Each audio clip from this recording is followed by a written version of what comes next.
सदर साहब से इजाजत लेते हुए आज की ये महफिल इतनी खूबसूरत महफिल है, यहाँ का हर एक व्यक्ति एक अपने आप में मुशायरा है। एक बार जोरदार ताली आप सभी लोगों को। यहाँ का हर एक व्यक्ति अपने आप में मुशायरा है। अजफर साहब की किताब का आज विमोचन हुआ, इजरा हुआ। किताब का विमोचन एक नई जिंदगी को आज जन्म देता है। आपको ढेर सारी मुबारकबाद। आपने अपने ख्यालों को समेट कर पन्नों में कलम के माध्यम से सजो कर रख दिया है, जो आने वाली नस्लें पढ़ेगी वो समझेगी, सीखेगी कि अपनी मोहब्बत का सारा हिसाब कर दिया मैंने।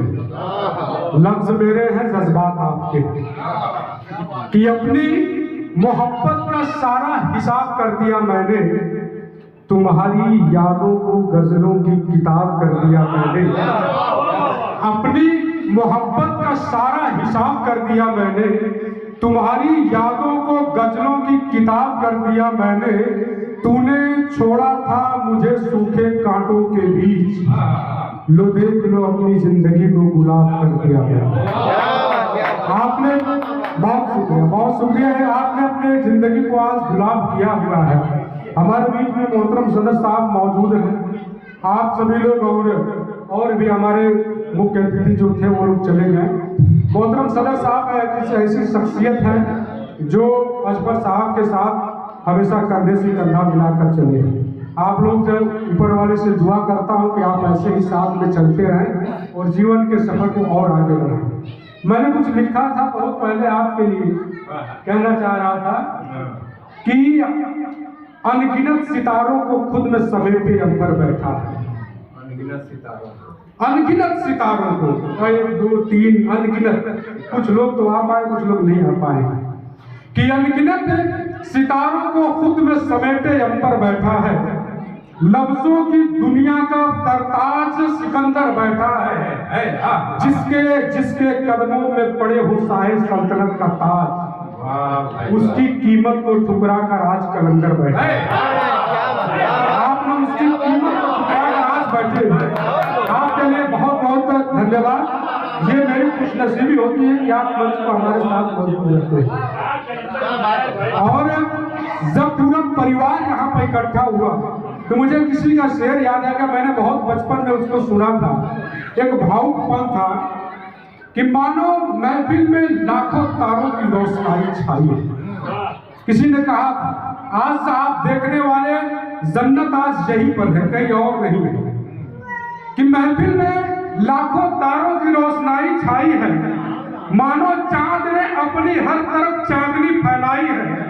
जन्नत की चाह दिल में रखने वालों जी भर के देख लो, आज जन्नत खुद चलकर जमीन पर आई। आज आप सभी लोग इकट्ठा हुए, ये जन्नत से कम नहीं। यही है जीवन का सबसे महत्वपूर्ण पल, यही है, यही जिंदगी है, यही जीवन है।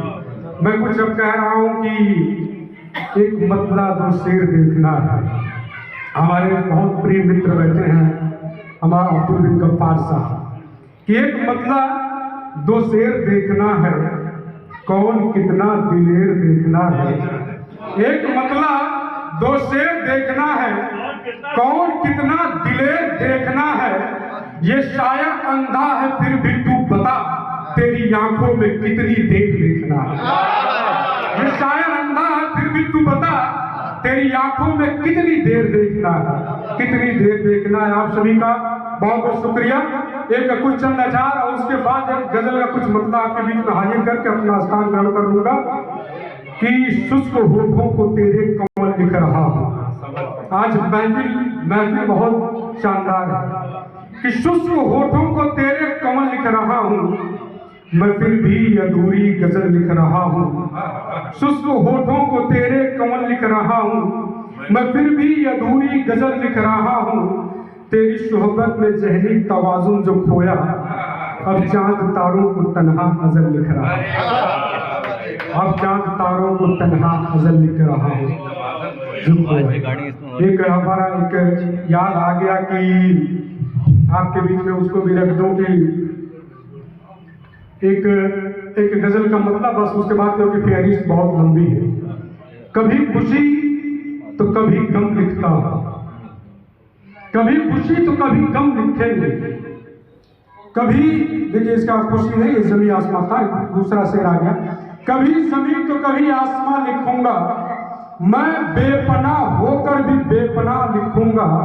तुम पढ़ोगे हमारे अफसानों को किताबों में, अब अपने कागज पर अब अपनी ज़बान लिखूंगा।